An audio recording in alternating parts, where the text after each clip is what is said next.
देव उठनी एकादशी के दिन विष्णु जी योग निद्रा से जागते हैं और फिर सभी शुभ मांगलिक कार्य शुरू हो जाते हैं। देव उठनी एकादशी को देवोत्थान और देव प्रबोधनी एकादशी के नाम से भी जाना जाता है। इस दिन कुछ खास उपाय करने से व्यक्ति की हर समस्या दूर हो सकती है। कार्तिक मास के शुक्ल पक्ष की एकादशी तिथि को देव उठनी एकादशी कहते हैं। देव उठनी एकादशी को देव प्रबोधनी एकादशी के नाम से भी जाना जाता है। देव उठनी एकादशी के दिन जगत के पालनहार भगवान श्री हरि महाविष्णु जी 4 महीने की योग निद्रा से जागते हैं। श्री हरि महाविष्णु के जागने के उपरांत एक बार फिर से सभी शुभ और मांगलिक कार्य प्रारंभ हो जाते हैं। इस साल देव उठनी एकादशी 12 नवंबर 2024 को पड़ रही है।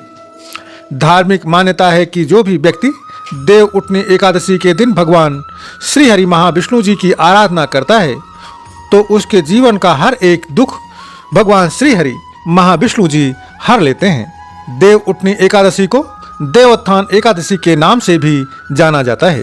कार्तिक मास के शुक्ल पक्ष में आने वाली देव उठनी एकादशी देवी लक्ष्मी और श्री हरि विष्णु को प्रसन्न करने का सबसे अधिक शुभ दिन माना जाता है। देव उठनी एकादशी के प्रभाव से बड़े पाप भी नष्ट हो जाते हैं। अगर आपके विवाह में देरी हो रही है या बनी बनाई बात बार बार बिगड़ जाती है तो आपको देव उठनी एकादशी के दिन कुछ खास उपाय करने हैं जिससे आपकी हर समस्या दूर हो सकती है।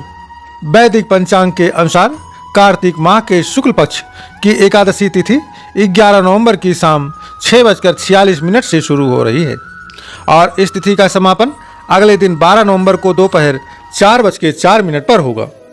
ऐसे में उदया तिथि के अनुसार 12 नवंबर 2024 को देव उठनी एकादशी का व्रत रखा जाएगा। एकादशी व्रत का पारण अगले दिन द्वादशी तिथि में किया जाता है। ऐसे में देव उठनी एकादशी व्रत का पारण 13 नवंबर को सुबह 6:42 से लेकर सुबह 8:51 के बीच किया जा सकता है। अगर किसी लड़की या लड़के के विवाह में बाधाएं उत्पन्न हो रही हैं तो देव उठनी एकादशी के दिन कुछ उपाय करके इन समस्याओं से छुटकारा पाया जा सकता है। देव उठनी एकादशी के दिन भगवान श्री हरि महाविष्णु जी की पूजा करते समय केसर, पीले चंदन या हल्दी के तिलक का इस्तेमाल करें। फिर श्री हरि को पीले फूल चढ़ाएं। ऐसा करने से अति शीघ्र विवाह के योग बन जाते हैं।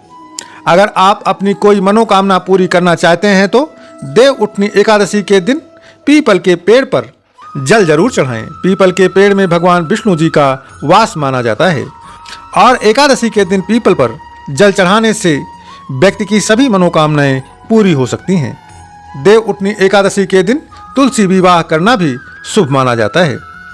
मान्यता है कि देव प्रबोधनी एकादशी के दिन तुलसी माता का विवाह किया जाता है।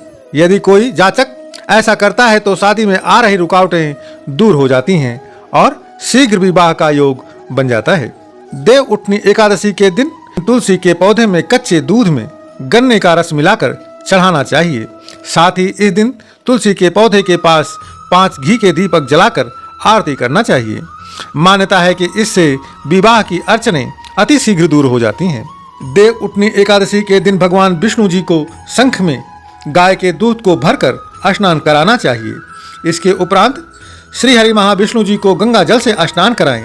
ऐसा माना जाता है कि ऐसा करने से व्यक्ति की पैसों से जुड़ी समस्याएं दूर होती हैं। देव उठनी एकादशी के दिन भगवान श्री हरि महाविष्णु की पूजा के दौरान ओम नमो भगवते वासुदेवाय नमः मंत्र का जाप करें।